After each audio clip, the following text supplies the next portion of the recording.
இன்றைக்கும் உங்களை பார்க்கறது ரொம்ப சந்தோஷம். கர்த்தர் நல்ல நாள் நம்மளுக்கு கொடுத்துருக்கிறார். நம்பிக்கை நிறைந்த நாளாக இன்றைக்கு ஆண்டவர் நம்மளுக்கு கொடுத்துருக்கிறார்.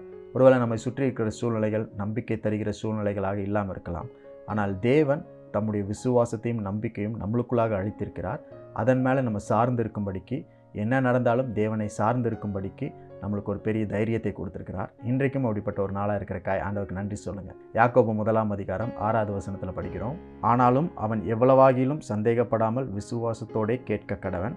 சந்தேகப்படுகிறவன் காற்றினால் அடிபட்டு அலைகிற கடலின் அலைக்கு ஒப்பாயிருக்கிறான். பல நேரங்களில் நம்முடைய அநேக உணர்ச்சிகளும் நம்முடைய சிந்தைகளும் எண்ணங்களும் தேவனுக்கும் நமக்கும் இருக்கிற அந்த உறவை பாதித்துவிடும், பலவீனப்படுத்திவிடும்.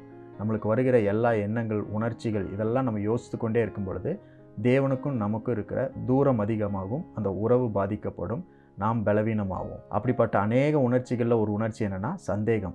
Doubt is one such feeling that destroys the relationship between you and God. அந்த சந்தேகம் என்ற உணர்வு நமக்குள்ளே இருக்கிறதுனால விசுவாசம் நம்மகிட்ட இல்லைன்ற அர்த்தம் கிடையாது. விசுவாசம் நம்ம இடத்துல இருக்கிறது. அதனால தான் சந்தேகம் என்ற உணர்ச்சி நம்மளை தாக்குகிறது. விசுவாசம் என்பது உணர்ச்சி அல்ல.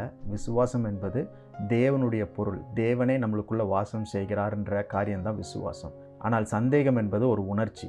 அப்போ சந்தேகம் இருக்கும் பொழுது தேவன் மேலே நம்மளுக்கு நம்பிக்கை இல்லைன்ற அர்த்தம் கிடையாது. தேவன் மேலே நம்பிக்கை வைக்கக்கூடாது அப்படின்னு பல சோதனைகளை பிசாசு கொண்டு வருவான். அதற்கு பேர் தான் சந்தேகம். சந்தேகம் என்பது பிசாசு கொண்டு வருகிற ஒரு பொய்.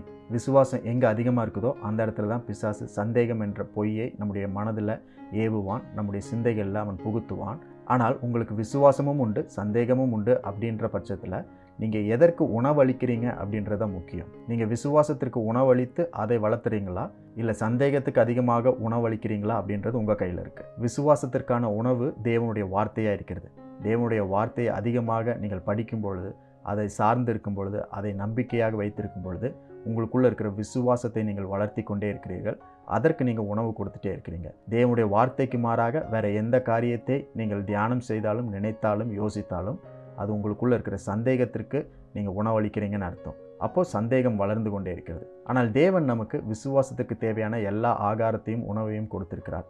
அப்போ அதிகமாக அதை நாம் கொடுக்கும் பொழுது, அதிகமாக அதை உட்கொள்ளும் பொழுது உங்களுக்குள்ளே இருக்கிற விசுவாசம் வளரும். இன்றைக்கும் உங்கள் வாழ்க்கையில் சந்தேகம் அதிகமாக இருக்குன்னு நீங்கள் நினச்சிங்கன்னா அப்படி கிடையாது. உங்களுக்குள்ளே இருக்க விசுவாசம் பெருசாக இருக்கிறனால பெரிய சந்தேகம் என்ற சோதனையை பிசாசு கொண்டு வர ட்ரை பண்ணுறான். இன்றைக்கும் விசுவாசத்திற்கு அதிகமாக உணவளியுங்கள், விசுவாசத்தை வளர்த்துங்கள். விசுவாசத்தினால் நீதிமான் பிழைப்பான். நீங்களும் நானும் இன்றைக்கு பிழைக்கும்படிக்கு தேவன் நம்மளுக்குள்ளே கொடுத்துருக்கிற விசுவாசத்திற்காக நன்றி சொல்லுங்கள்.